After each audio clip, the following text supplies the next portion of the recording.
Bismillahirrahmanirrahim. Assalamualaikum warahmatullahi wabarakatuh. Hai, kali ini kita akan bahas mengenai permintaan pada ekonomi. Tapi sebelumnya, perkenalkan nama saya Nagia Putri. Saya dari Universitas Pancasakti, Fakultas Ekonomi dan Bisnis, Program Studi Manajemen S1. Kita mulai dari pengertian permintaan. Permintaan adalah banyaknya jumlah barang yang diminta pada suatu pasar tertentu, pada tingkat pendapatan tertentu, dan dalam periode tertentu. Faktor yang mempengaruhi permintaan dari seorang individu atau masyarakat terhadap suatu barang. Yang pertama, harga barang. Yang kedua, tingkat pendapatan atau pendapatan rata-rata. Yang ketiga, jumlah penduduk atau jumlah populasi. Yang keempat, selera atau gengsi. Yang kelima, estimasi di masa yang akan datang. Yang keenam, harga barang lain atau substitusi. Yang ketujuh, distribusi. Yang kedelapan, usaha produsen meningkatkan penjualan. Kita akan jelaskan mulai dari yang pertama, harga barang itu sendiri. Jika harga suatu barang semakin murah, maka permintaan terhadap barang itu semakin meningkat. Dan sebaliknya, jika harga barang itu mahal, maka permintaan akan menurun. Yang kedua, tingkat pendapatan atau pendapatan rata-rata. Tingkat pendapatan rata-rata dapat mencerminkan daya beli. Makin tinggi tingkat pendapatan, daya beli semakin kuat, sehingga permintaan terhadap suatu barang meningkat. Yang ketiga, jumlah penduduk. Kita ambil contoh beras sebagai makanan pokok rakyat Indonesia. Maka permintaan beras berhubungan positif dengan jumlah penduduk. Makin banyak jumlah penduduk, permintaan beras semakin banyak. Yang keempat, selera atau gengsi. Selera atau kebiasaan juga dapat mempengaruhi permintaan suatu barang. Misalnya beras. Walaupun harganya sama, permintaan beras per tahun di Provinsi Maluku lebih rendah dibandingkan dengan Sumatera Utara. Mengapa? Karena orang Maluku lebih menyukai sagu. Sejak kecil mereka makan sagu. Yang kelima, estimasi di masa yang akan datang. Bila kita memperkirakan bahwa harga suatu barang akan naik, lebih baik membeli barang itu sekarang, hingga mendorong orang untuk membeli lebih banyak saat ini, guna menghemat belanja di masa mendatang. Yang keenam, harga barang lain atau substitusi. Harga barang lain juga dapat mempengaruhi permintaan suatu barang. Tetapi, kedua barang tersebut mempunyai keterkaitan, bersifat substitusi atau pengganti, dan bersifat komplementer penggenap. Ketujuh, distribusi pendapatan. Tingkat pendapatan bisa memberikan kesimpulan yang salah bila distribusi berpendapatan buruk. Artinya, sebagian kecil masyarakat menguasai begitu besar kue perekonomian. Jika distribusi pendapatan buruk, berarti daya beli secara umum melemah, sehingga permintaan suatu barang menurun.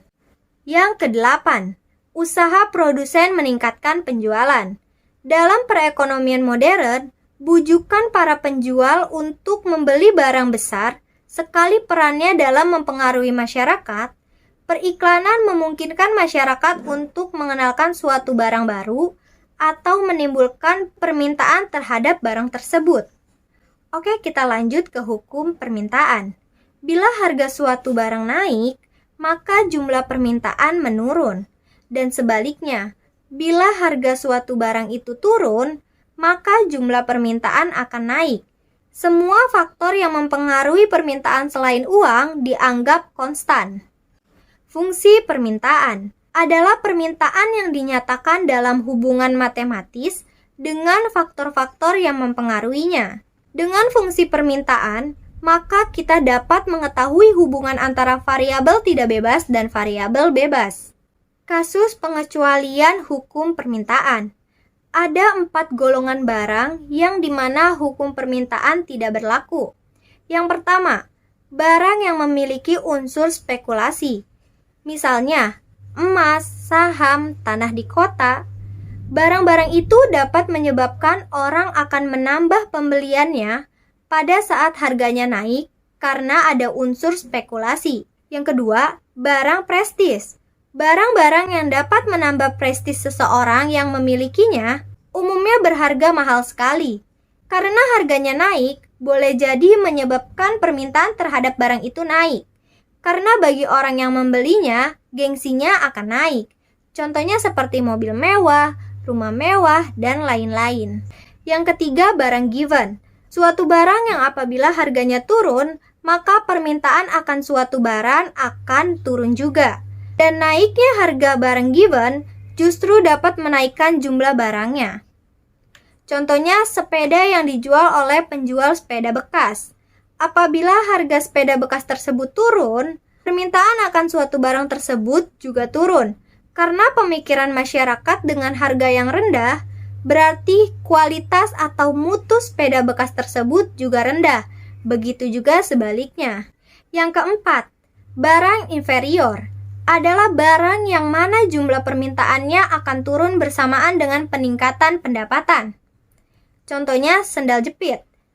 Ketika tingkat pendapatan masyarakat rendah, tingkat permintaan barang tersebut akan tinggi. Dan sebaliknya. Yang terakhir, pergeseran kurva permintaan.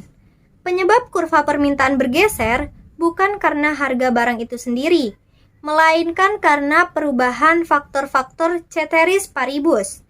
Apabila kurva permintaan bergeser ke kanan, menunjukkan telah terjadinya penambahan jumlah barang yang diminta.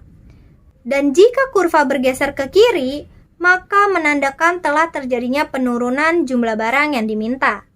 Nah, bisa dilihat dari gambar.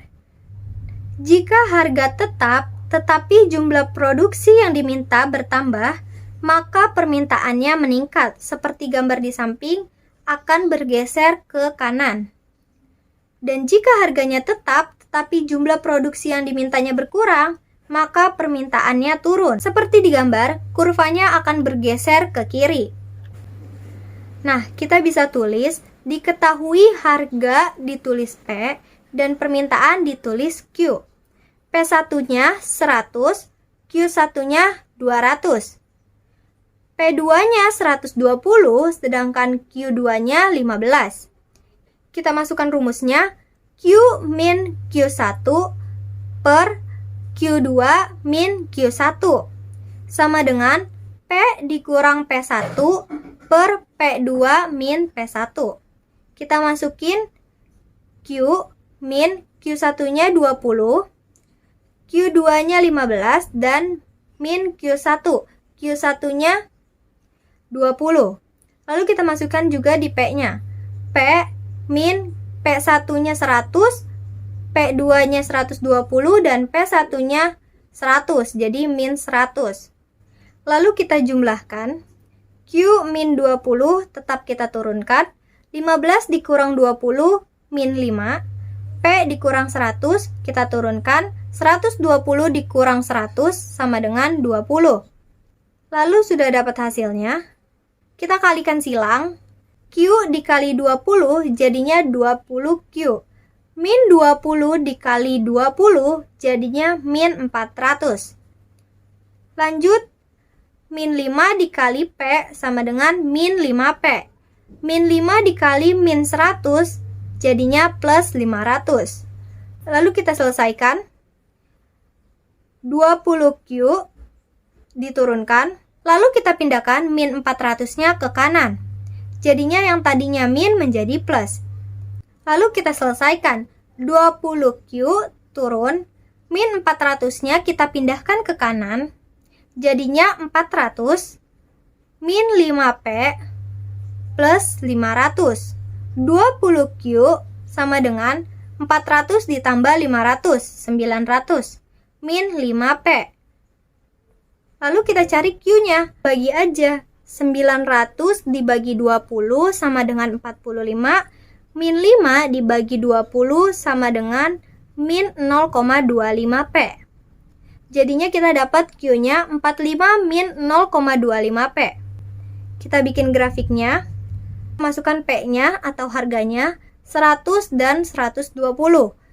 Juga kita masukkan jumlah unitnya. Tadi ada 15 dan 20.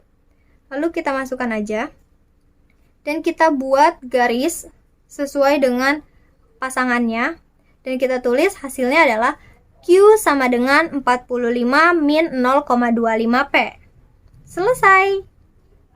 Baik, sekian penjelasan dari saya mengenai permintaan dalam perekonomian. Semoga bermanfaat. Terima kasih. Wassalamualaikum warahmatullahi wabarakatuh.